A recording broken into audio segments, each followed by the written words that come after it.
მე ვამაყობ ქართული ცეკვით. მე ჩვენი ჯარისკაცებით ვამაყობ. ქართული ოპერით. მიყვარს დილით მოფუსფოსე მეეზოვეები. ქართული სამზარეულო. საამაყოა ქართველი მოჭადრაკე ქალები. ქართული მუსიკა. ჩვენი ღვინო.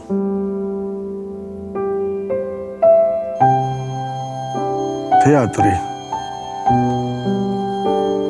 მე განსაკუთრებით მაოცებენ ბავშვები. ნამდვილი სუპერგმირები. მიამაყება რომ რაგბი ჩვენი თამაშია. ყველაზე ძვირფასები არიან მშობლები. ნიჭიერი ახალგაზრდებით უნდა ვიამაყოთ.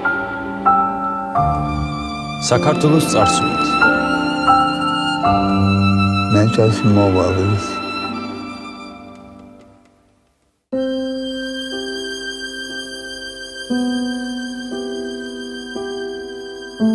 ყველაფერი, რაც ჩვენს ქვეყანაში გვიყვარს და გვიამაყება, რაც გამოგვარჩევს და გვაერთიანებს, და ის, რაც ჩვენთვის საქართველოა, დამოუკიდებლობის აღდგენიდან 25 წელს ითვლის, 26 მაისი, ეს დღე ჩვენია.